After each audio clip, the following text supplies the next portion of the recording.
성부와 성자와 성령의 이름으로 아멘. 하늘과 땅을 만드시고 사람을 귀하게 지으신 하느님 아버지, 예수 그리스도를 저희에게 보내주시어 하느님을 아버지라 부르게 하시니 찬미 받으소서. 살아있고 힘이 있는 말씀으로 주님께서 친히 저희에게 사랑을 알려주시고 삶의 뜻을 깨우쳐 주시니 감사하나이다. 참으로 좋으신 하느님 아버지, 저희가 성경을 멀리하고 그 가르침을 알면서도 실행하지 못하였으니 성령의 능력으로 저희 영을 새롭게 하시어 성경을 가까이 하며 예수 그리스도와 이웃을 더욱 잘 알게 하여 주소서. 저희 구원을 간절히 바라시는 하느님 아버지, 저희가 성경을 생명의 말씀으로 받아들여 믿고 기도하고 살며 선포하게 하시고 언제나 예수 그리스도를 통하여 성령으로 하나 되어 아버지께 나아가게 하소서. 우리 주 그리스도를 통하여 비나이다. 아멘. 성부와 성자와 성령의 이름으로 아멘. 참 예수님, 열린 성경 강좌 오신 여러분 환영합니다.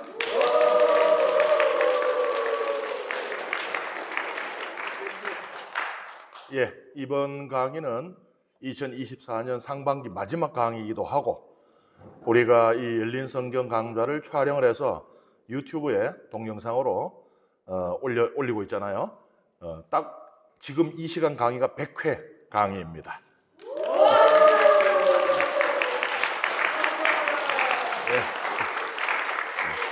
어느덧 100회가 되었어요. 앞으로도 우리 교우 여러분들 많은 관심 가져주시고 이 강의를 통해서 성경에 익숙해지고 친숙해지고 성경의 세계 안으로 한 발씩 더 깊이 들어갈 수 있기를 바랍니다. 이번 시간 강의 독서는 신명기 12장 29절에서 31절 말씀부터 함께 읽습니다. 주 너희 하나님께서 너희가 가서 쫓아내려는 민족들을 너희 앞에서 제거하시면 또 너희가 그들을 쫓아내고 그들의 땅에 자리 잡으면 그들이 너희 앞에서 멸망한 다음 그들의 뒤를 따르려는 유혹에 넘어가지 않도록 조심하여라.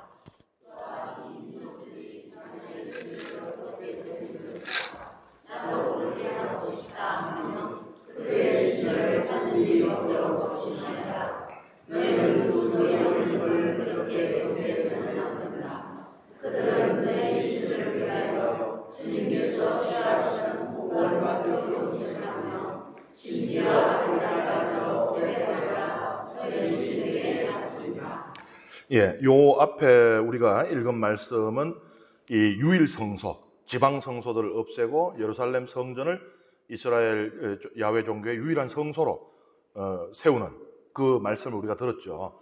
그렇게 하는 이 큰 이유 중에 하나가 지방의 성소들이 존재하면서 그 지방에 이제 우상 숭배의 영향을 크게 받기 때문이라고 말씀드렸어요. 지금 이제 바로 이어지는 말씀이 그것을 이제 드러내고 있는 겁니다.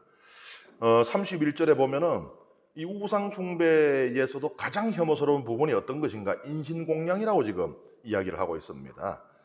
가나안에서는 실제로 밀콤 혹은 몰록 이런 이제 우상에게 어린아이들을 태워서 제사를 바쳤다고 합니다. 그러니까 신상을 거대한 청동으로 이 신상을 만들고 그 안에서 이제 불을 떼면은 이 청동이 벌겋게 달궈지겠죠. 그러면은 그 신상의 손 위에 어린 아기를 올려놓으면은 그 아기가 산채로 타서 죽겠죠. 그게 이제 제사가 된다라고 여겼던 그런 아주 야만적이고 잔인한 그런 풍습이 있었는데 이스라엘 백성이 나중에 그걸 따라하게 된다라고 성경은 말하고 있어요. 열왕기 하권 보세요. 17장 17절. 그들은 자기 아들 딸들을 불 속으로 지나가게 하고 점괘와 마술을 이용하였다. 이렇게 그들은 주님의 눈에 거슬리는 악한 짓을 저지르는 일에 자신들을 팔아 주님의 분노를 돋우었다.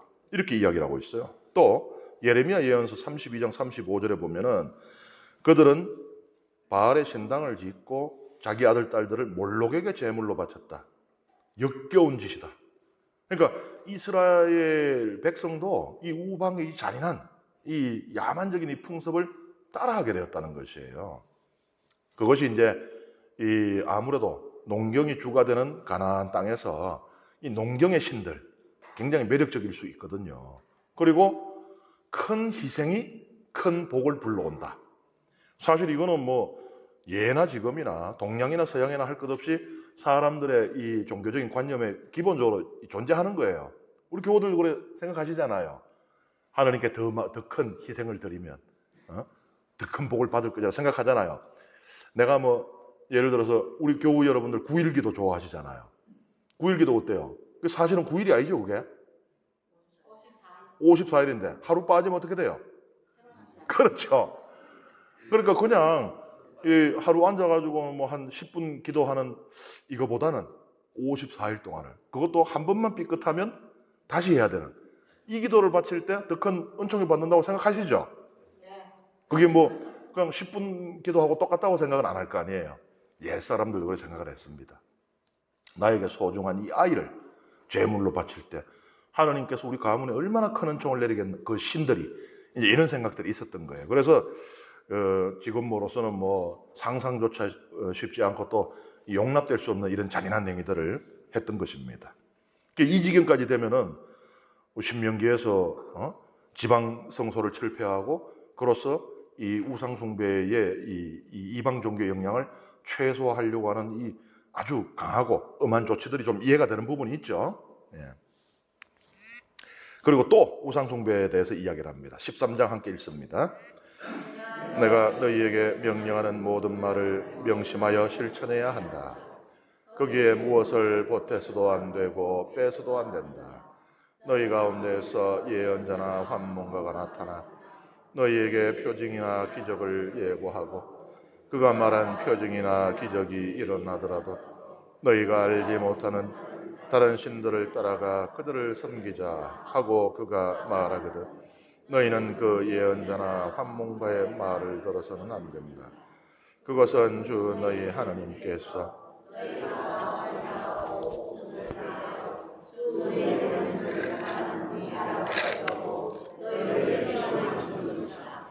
너희는 주 너희 하나님을 따르고 그분을 경외해야 한다.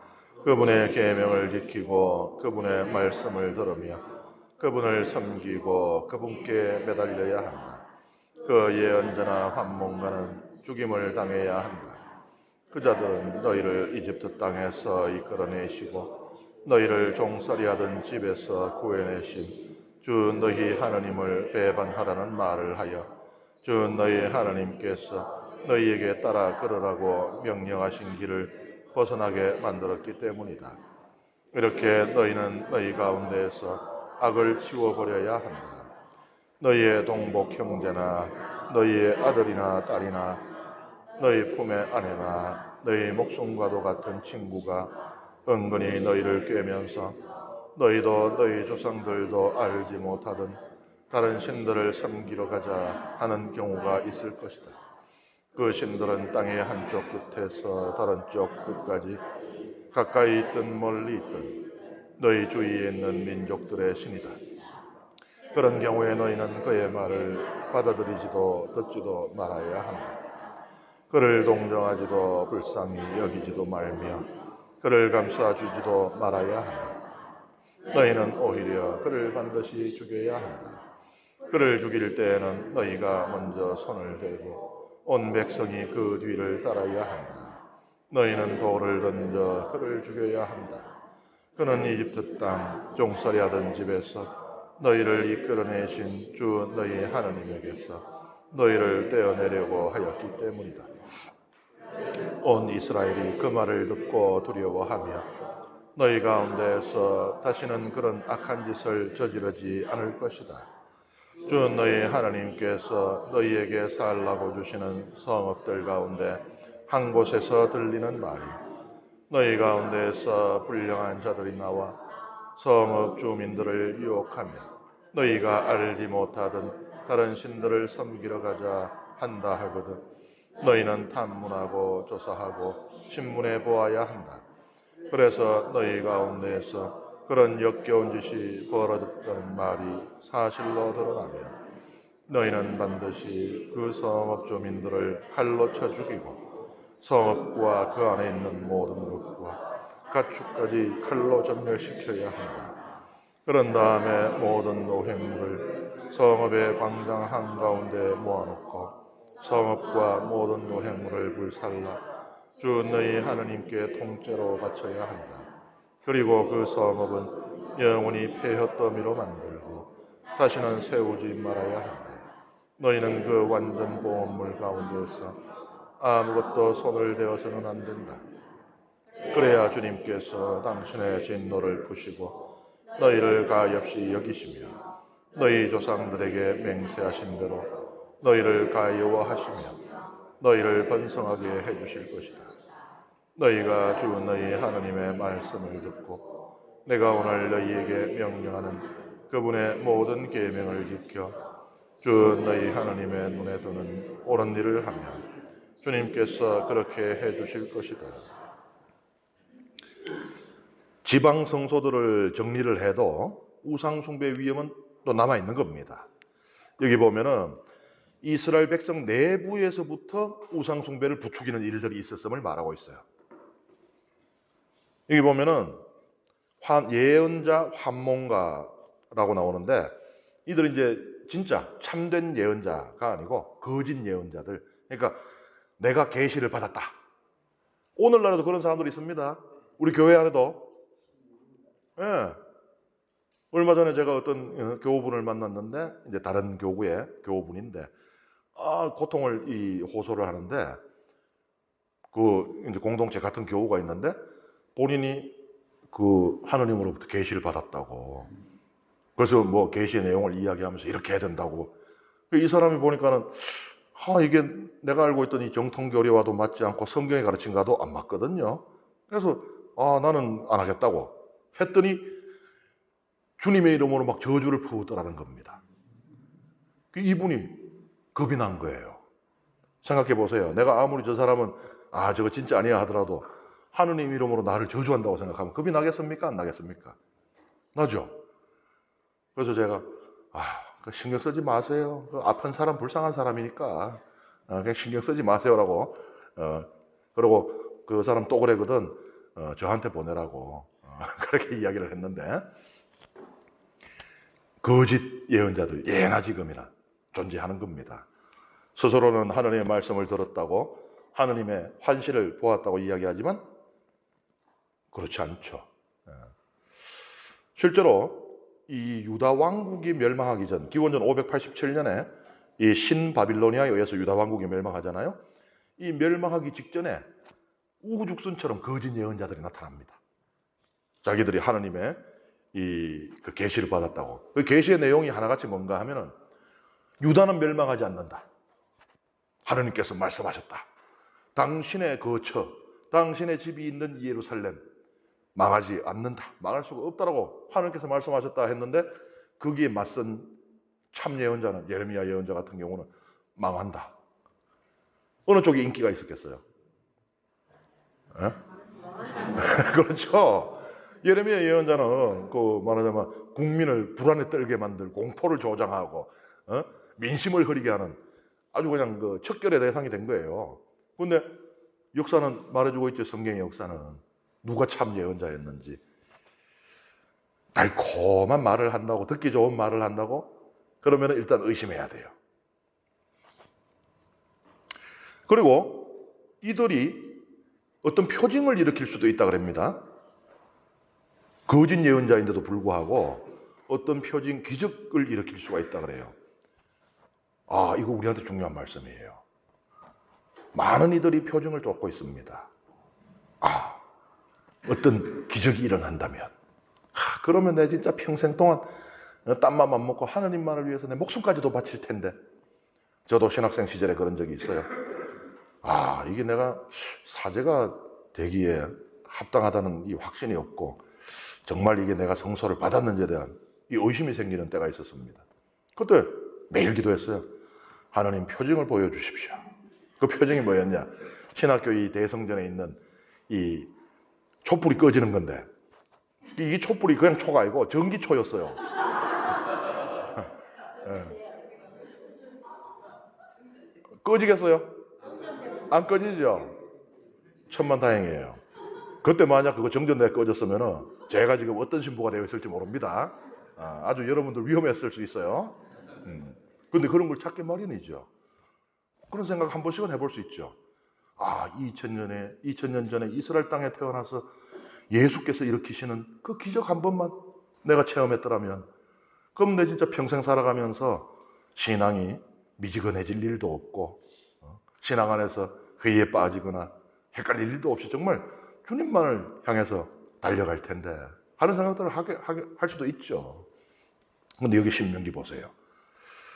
표징이 안 중요하다 그래요. 거짓 예언자가 표징을 일으킨다 하더라도, 기적을 일으킨다 하더라도 그게 중요한 게 아니라 그럽니다. 말씀이 중요하다는 거예요. 그들이 하는 말씀이 율법이 기록하고 있는, 성경이 기록하고 있는 말씀하고 일치해야지 그게 참 예언자지. 성경의 말씀, 말하자면 공적인 계시죠. 공적인 계시하고 일치하지 않는, 거기에 어긋나는 사적인 계시는 그거는 계시가 아니라고 이야기를 하는 겁니다. 기적보다 중요한 게 말씀이라는 거예요. 오늘날 우리에게도 여전히 중요한 말씀이 되는 것이죠. 식별의 중요한 기준은 기이한 현상이 아니고 말씀이라는 겁니다. 성경이죠. 그리고 뭐 예언가나 환몽가뿐만 아니고 친구나 형제나 가족, 이들도 우상숭배로 유혹을 할 수 있다. 조금 이제 과한 말씀일 수 있지만 가족이나 친구로 하더라도 우상숭배로 꿰는 자들은 투석형에 처하라 그래요. 이거는 온 공동체가 모여서 돌을 던져서 이 사형을 집행하는 것인데, 심적으로 육적으로 가장 큰 고통을 겪을 수 있는 이 사형 방법이잖아요.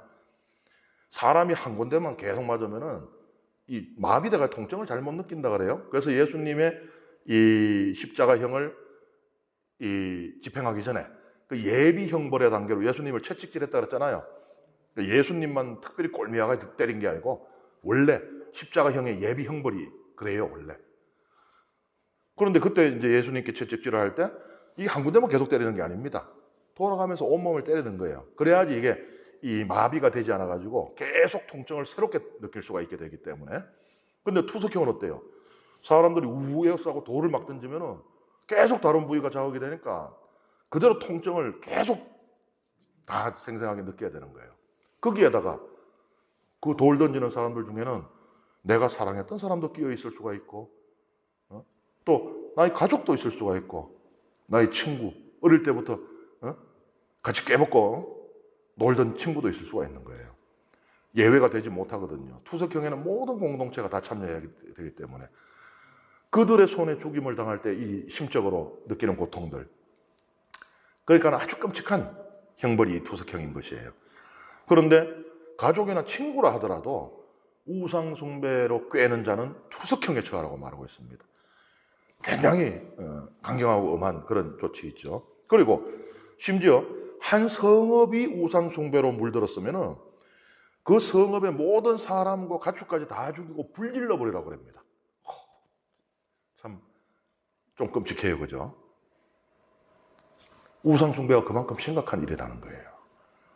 결국은 이 우상숭배에서부터 시작된 종교적인 타락, 그리고 거기에 뒤따라오게 마련인 정치적이고 또 윤리적인 타락이 나라를 멸망하게 했잖아요.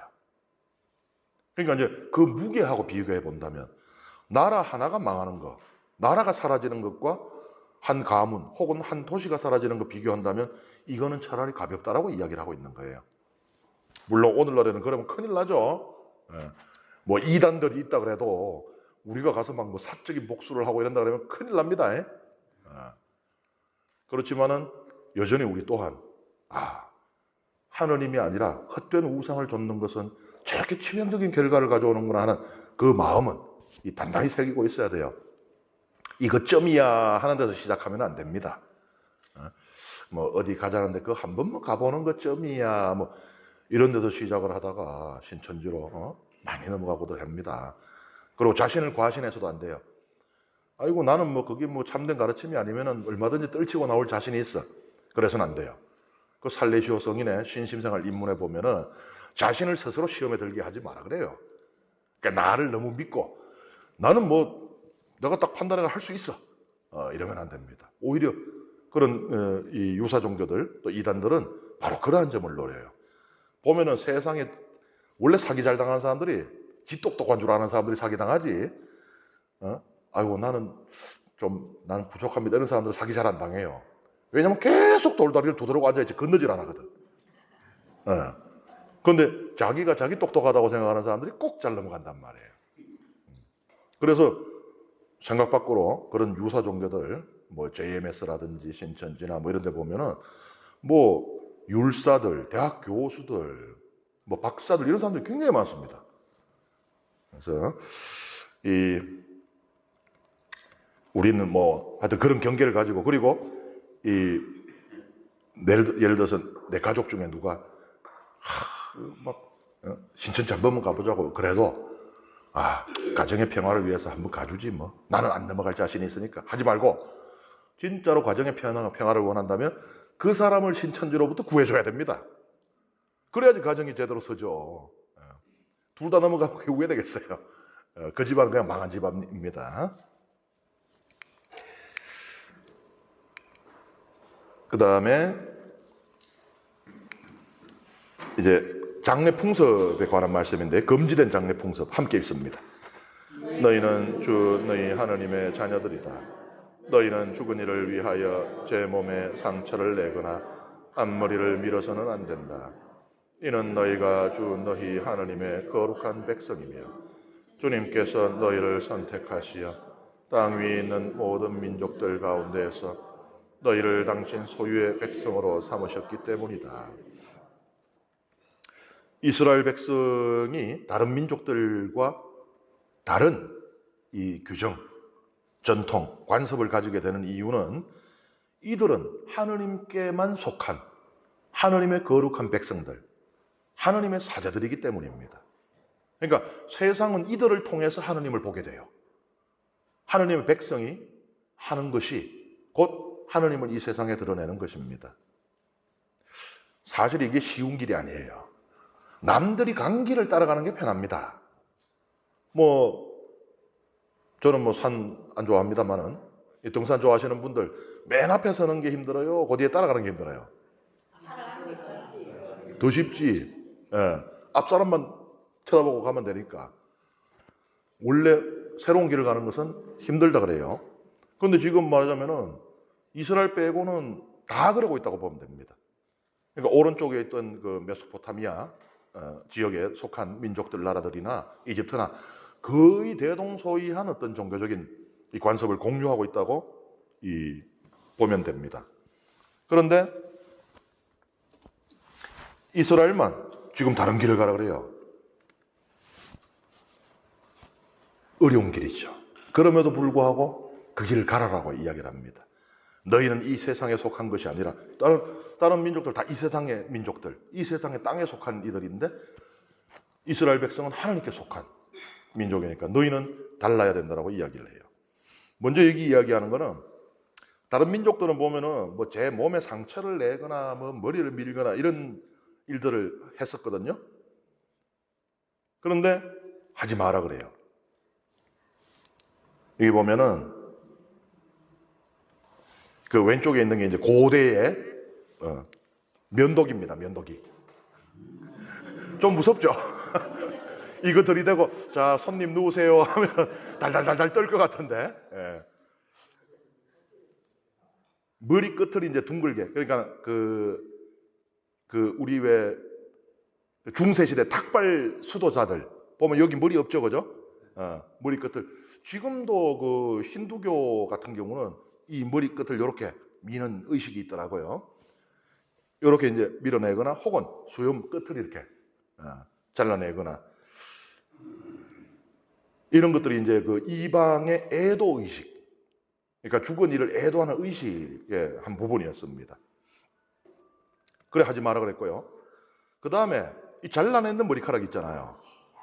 그 이 잘라내는 자체도 애도의식의 이방의식에 속하지만은 잘라내는 머리카락을 그냥 버리기엔 또 아깝잖아요.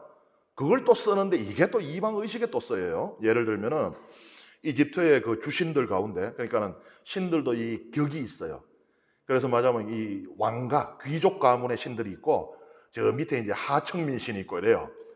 그러니까 고대인들은 신들의 세상도 우리 인간 세상하고 비슷하다고 봤어요. 우리도 왕이 있고 주인이 있고 종이 있고 뭐 소장농이 있고 하듯이 신들의 세상도 그렇다고 봤는데 오시리스라 그러면 이제 이집트의 왕가, 신 세상의 왕가예요. 그 신인데 이 머리카락 잘라낸 거 있잖아요. 이거를 오시리스 신에게 제사를 바칠 때 사용을 했습니다. 그러니까 자르는 자체도 이방 행위지만은 잘라낸 걸 또 이방 의식에 또 사용을 했죠. 왜냐하면 이 머리카락이 왕성한 생명력을 상징했어요. 그 사람이 죽으면 머리카락이 안 자라죠. 그런데 신기한 경우들이 있긴 하더라고요. 이장하려고 팠는데 머리카락이 자라있는 경우가 있어요. 그건 모르겠어요 왜 그런지. 근데 우리가 일반적으로 알고 있기로는 이제 신체의 모든 이 기능이 정지하면 머리카락은 안 자란다라고 이제 그걸 알고 있죠. 그러니까 긴 머리카락은 풍성한 생명력을 상징했습니다. 우리 성경에 보면 그런 인물이 있잖아요. 머리카락 길만 힘쓰고 머리카락 자르면 힘없고 봐요. 그게 그냥 성경이 만들어낸 게 아니고 고대인들의 그런 의식이 반영된 이야기입니다.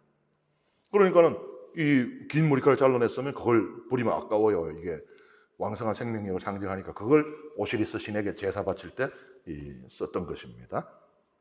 그 다음에 우가릿, 그러니까 가나안의 이제 이 토착민이라고 볼 수 있어요. 우가릿 문서에 따르면요,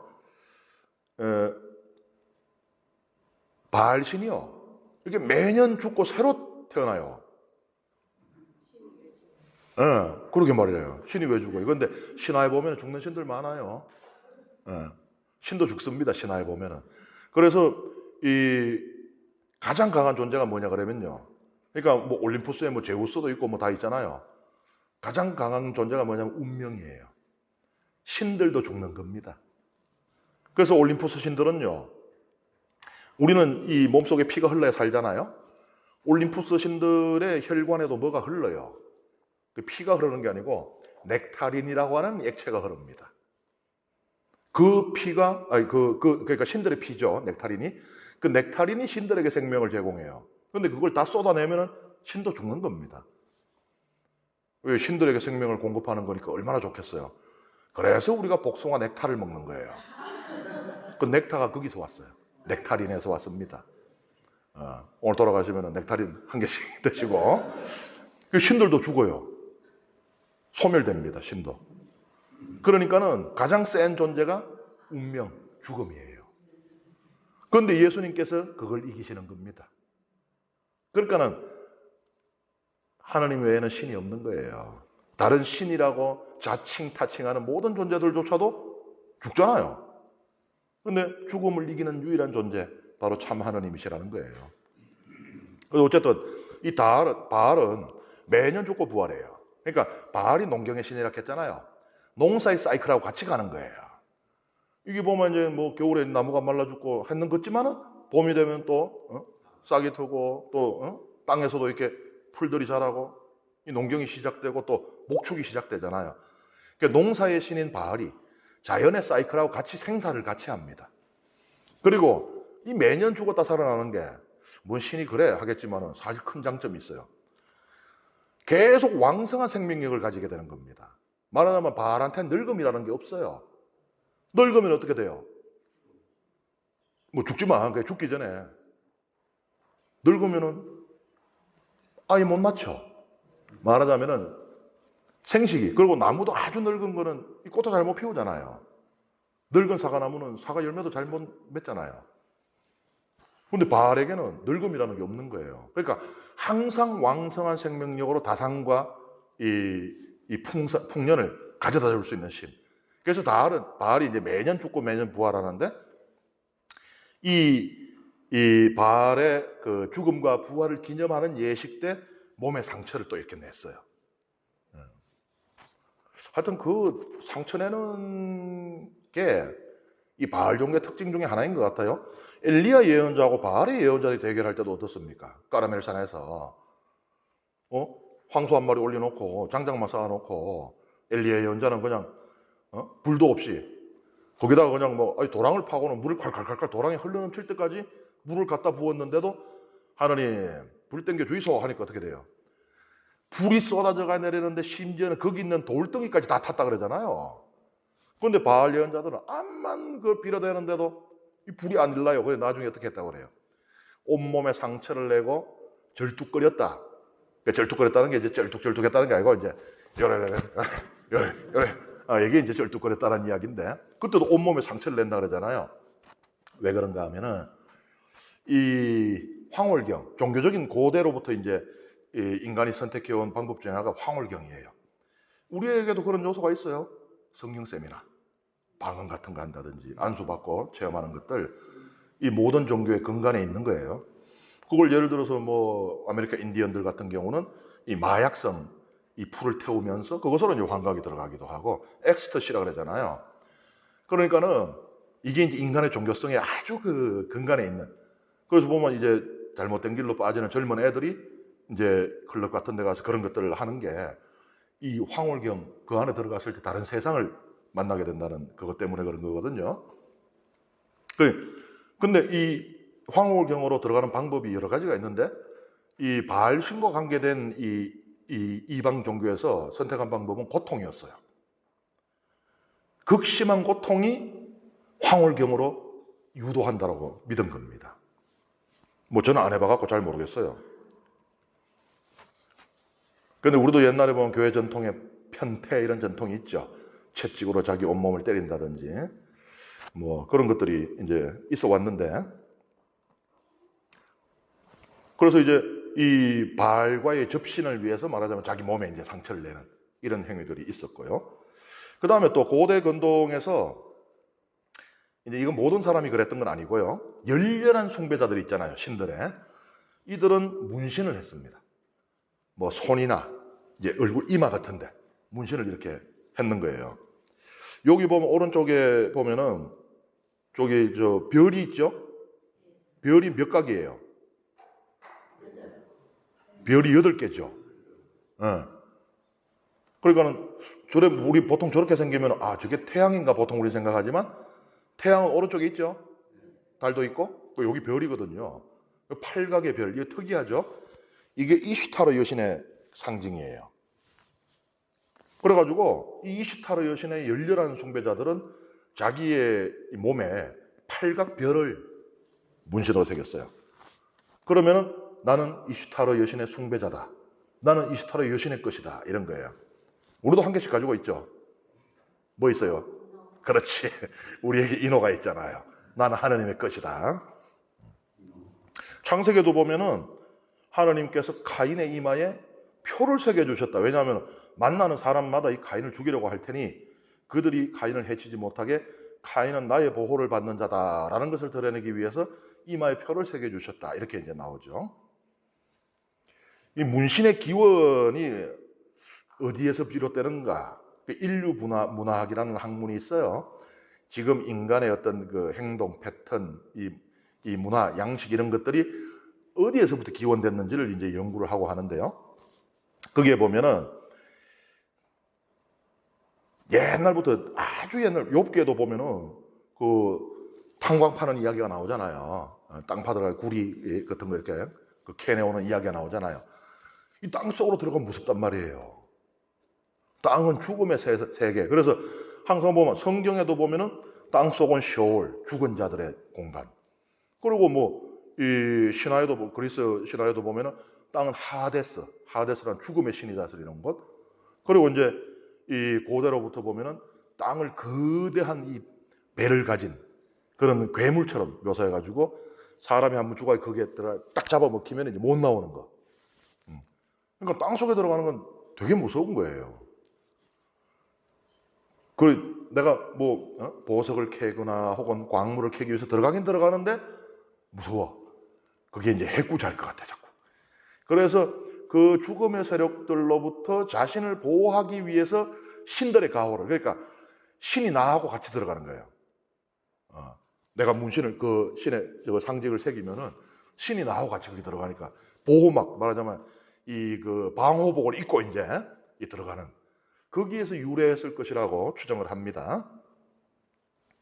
그러다가 이제 나중에 그게 처음에는 이제 아마 그렇게 시작되었을 것이고, 그러다가 이 문신이 다른 용도로 쓰이게 됐는데, 그게 뭐냐 하면은 노예에게 주인을 알게 하는. 그러니까 뭐 예를 들어서 이런 뭐 이 쌍십자가 문신을 새기고 있다 그러면은 이 종들은 하몬식의 것이다. 이제 이런 그런 이제, 그래서 바빌로니아에서는 이제 노예가 이렇게 풀려나는 경우가 있어요. 뭐 자기가 이제 뭐 큰 돈을 벌어서 그걸 주인에게 준다, 혹은 다른 누군가가 그 종을 해방시켜 준다든지, 그럴 때 이제 노예에서 풀려나잖아요. 이 노예에서 풀려나는 것을 뭐라고 표현했는가 하면은 이마가 깨끗해졌다. 여기다가 새겨놨잖아요. 하몬식의 종 새겨놨잖아요. 이제 그게 없어진, 뭐 실제로 문신을 지우는 기술이 지금도 잘 안 되니까 뭐 그때 뭐 잘 지웠는지 모르겠습니다만, 어쨌든 표현을 이마가 깨끗해졌다, 문신이 사라졌다, 다시 말하자면 그는 더 이상 누구의 종이 아니다, 이제 이렇게 표현을 했어요. 어쨌든 이 모든 것들이 다 이방 문화와 관계가 되어 있습니다. 그러니까는 이 신명기는 머리도 밀지 말고 몸에 상처도 내지 말고, 문신도 몸에 상처 내는 거잖아요. 이제 그런 신체를 훼손하는 일체 행위를 모두 다 금하고 있습니다. 그 다음에 이게 또 우리가 아주 이 곤란한 또 이 부분이 왔습니다. 정결한 짐승과 부정한 짐승. 이거 읽으시면서 저건 내가 제일 좋아하는 요리인데, 혹시 그런 생각하실 수 있습니다. 함께 읽습니다. 너희는 역겨운 것은 무엇이든지 먹어서는 안 된다.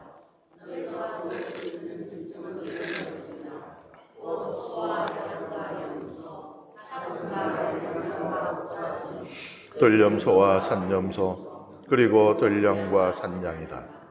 짐승 가운데 굽이 갈라지고 그 틈이 둘로 벌어져 있으며 새김질하는 짐승은 모두 너희가 먹을 수 있다. 그러나 새김질하거나 굽이 갈라졌더라도 이런 것들은 먹어서는 안 된다.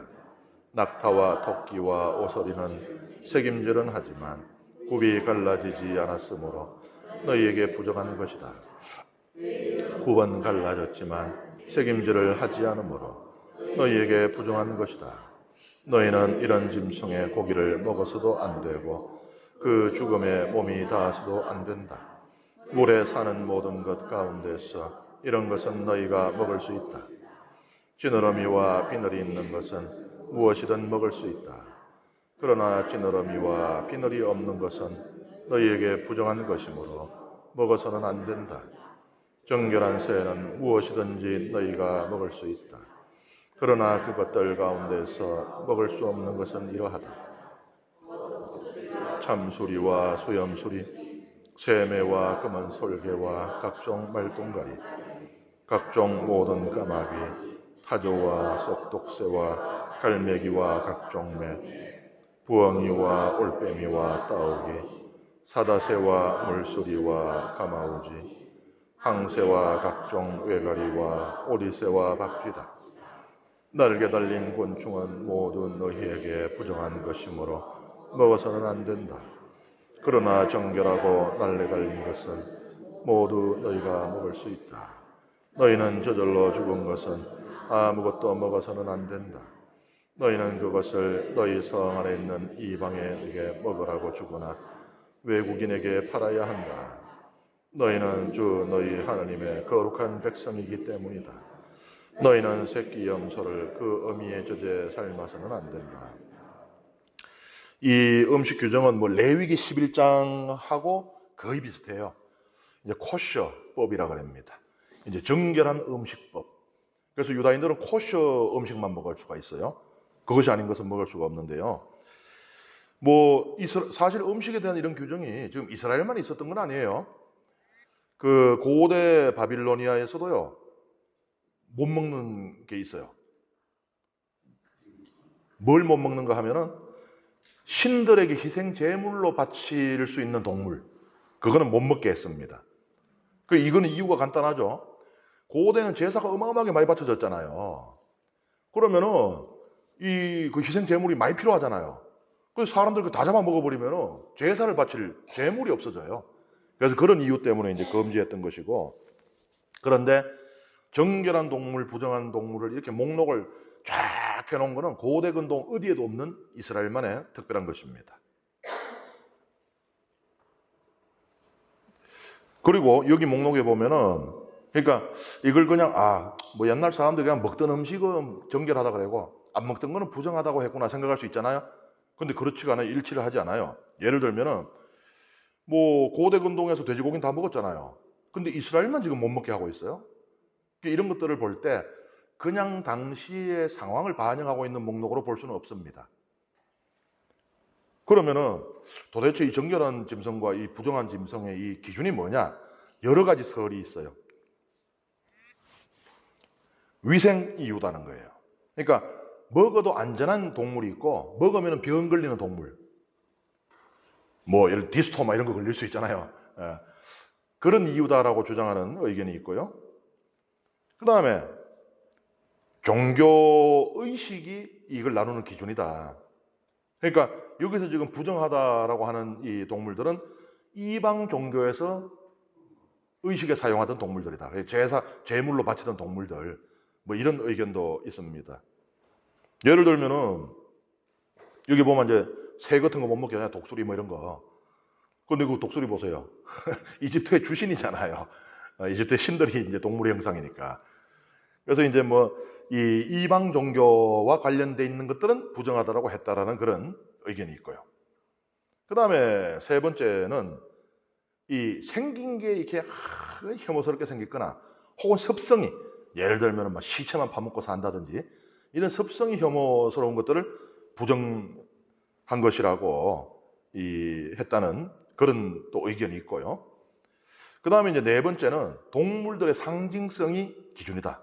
그러니까 동물들이 상징하는 게 있잖아요. 예를 들어서 용 같으면은 뭐 부와 영예 뭐 이런 것들을 상징하잖아요.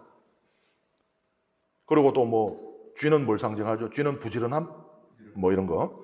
그런 상징들이 있는데 이 상징들이 긍정적인 것은 정결한 동물이라고 분류를 했고, 상징들이 보면 얍삽함 뭐 이런 거 그런 거 안 좋은 거는 이 부정적이라고 분류했다 뭐 이런 주장도 있습니다.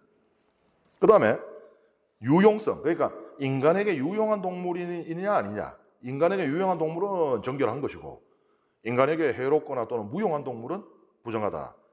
뭐 이제 이렇게 또 구분을 했다라는 주장도 있고요. 그리고 마지막은 뭔가 하면은 모른다. 하나님께서 그냥 그래 불러줬어요. 우린 불러주시는데 그냥 받아 적었을 뿐이다. 모른다.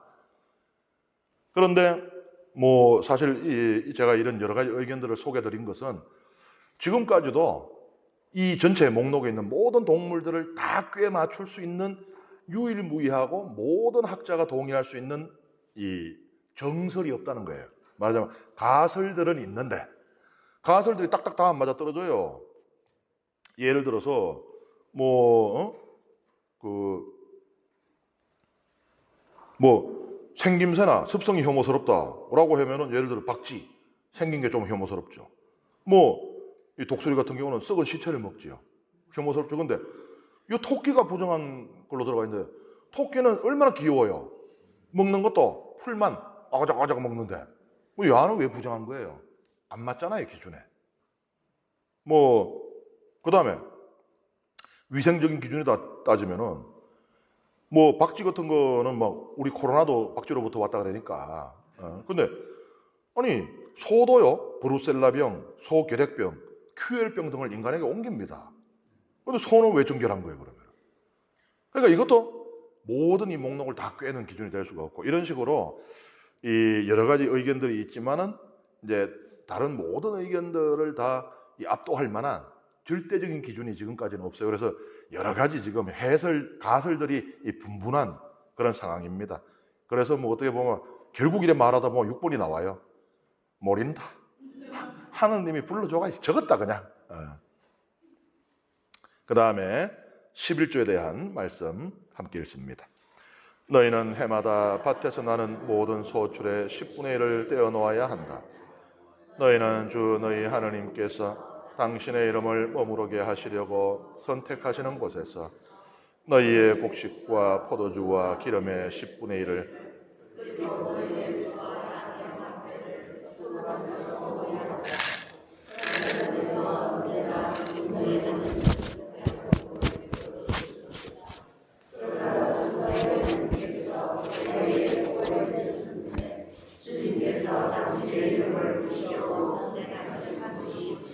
너희에게서 너무 떨어져 있어서 길이 멀어 11조를 가져갈 수 없을 경우에는 그것을 돈으로 바꾸어서 손에 단단히 쥐고 주 너희 하나님께서 선택하시는 곳으로 가야 한다. 거기에서 너희가 원하는 것은 무엇이든지 소나 양, 포도주나 독주, 그리고 마음에 드는 것은 무엇이든지 돈을 주고 사서 주 너희 하나님 앞에서 먹으며 너희와 너희의 온 집안이 기뻐해야 한다. 또한 너희 성 안에 사는 레위인들도 저버려서는 안 된다. 그들에게는 너희와 함께 받을 목도 상속 재산도 없기 때문이다.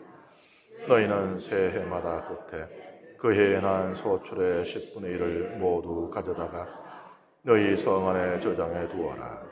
그러면 너희 성 안에서 너희와 함께 받을 목도 상속 재산도 없는 레위인과 이방인과 고아와 과부가 와서 배불리 먹게 될 것이다. 그러면 주 너희 하나님께서는 너희가 하는 모든 일에 복을 내리실 것이다. 이 부분이요, 이 해석이 사실은 쉽지 않은 게, 그러니까 우리가 이미 이전에 그 11조에 대한 규정을 이미 탈출에서도 우리가 들었는데 이게 좀 다르거든요. 그럼 11조의 규정이 바뀐 것인가? 혹은 이걸 제2 11조라고 해석하게 돼요. 그러니까 이미 11조가 있잖아요. 그러니까 10분의 1의 소출을 이 사제와 레위인들의 생활, 그들은 땅을 못 받았으니까 성전에만 봉사하니까 그들을 위해서 10분의 1, 11조를 냈죠. 나머지 10분의 9가 남았죠, 나한테. 거기에서 또 10분의 1을 낸다라고 해석을 하게 돼요. 그래서 이걸 제2 11조. 목적은 첫 번째 11조는 이 성직자들의 이 생계를 위한 것이라면은 제2 11조는 이 잔치를 위한 것. 그러니까 하느님 앞에서 제사 바치고 그 11조 낸 거, 뭐 곡식이나 또는 여기 보면은 곡식뿐만 아니고 그 가축도 또 포도주와 올리브 기름도 바친다고 했잖아요. 그러니까 그걸 가지고 이제 하느님 앞에서 제사를 바치고 같이 잔치를 벌이는 용도로서였다라고 해석을 하기도 합니다.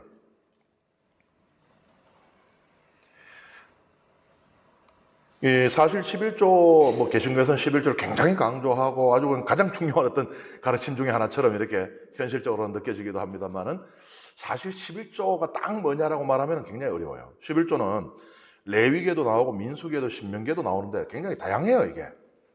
그러니까 딱 11조는 정확하게 뭐 해야 된다라고 말하면, 예를 들면은 한 군데에서도 이 기록이 다른 경우가 있어요. 예를 들면 여기 보여.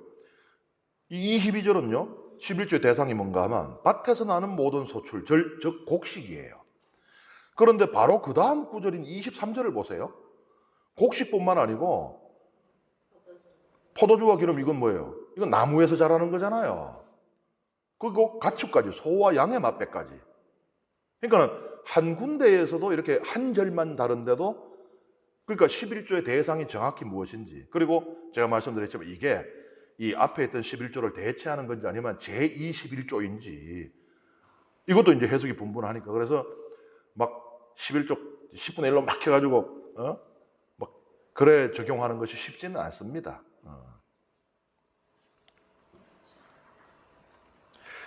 어쨌든 여기서 중요한 거는요, 예루살렘 성전에서, 그러니까 하나님께서 당신의 이름을 머무르게 하시려고 선택하시는 곳, 여기 계속 반복되는 표현이에요. 바로 예루살렘이죠. 예루살렘 성전. 거기서 모여서 하나님 앞에서 제사를 바치고 축제를 벌여라. 그러니까 이게 뭐예요? 중앙 집중. 그러니까 막 지방 온 천지에서 하지 말고 모여라. 이거 앞으로도 계속 강조됩니다. 중앙 집중은. 이 신명기 아주 중요한 관심사예요, 이거는.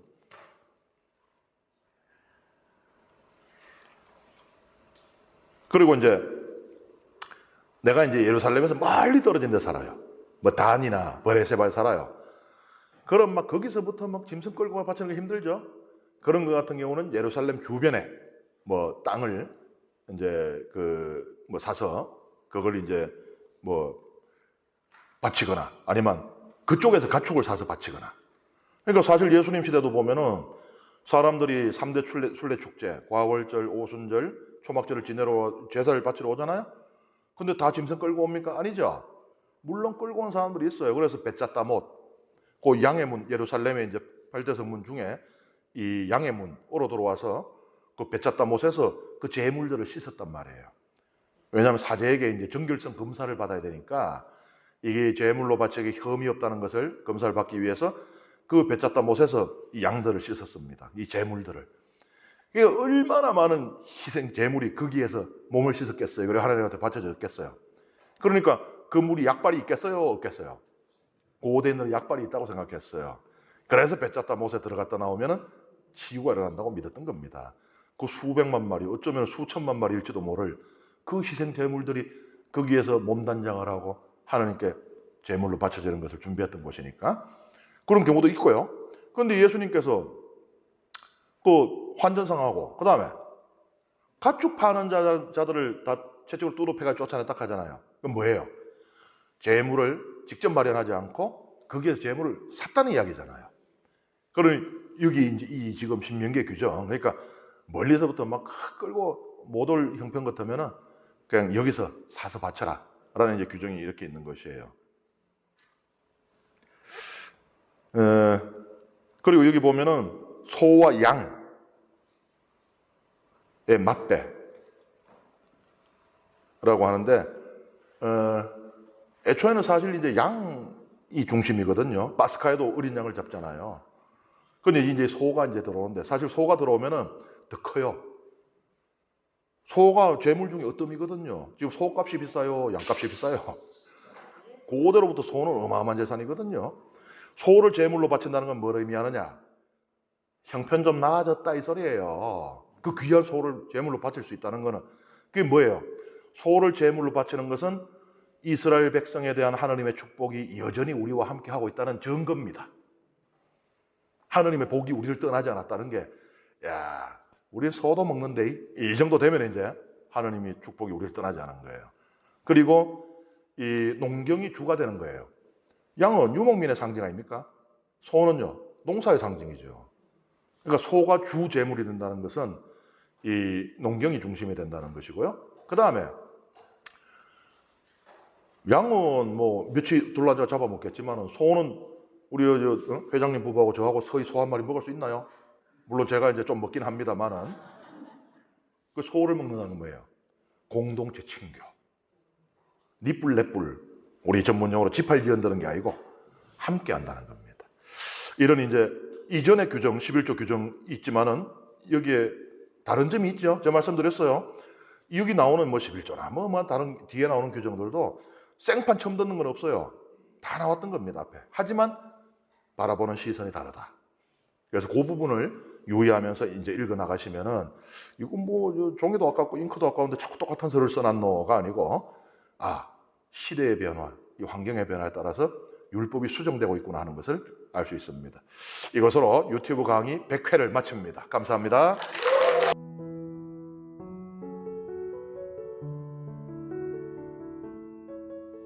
성부와 성자와 성령의 이름으로 아멘. 영광이 성부와 성자와 성령께 처음과 같이 이제와 항상 영원히 아멘. 성부와 성자와 성령의 이름으로 아멘.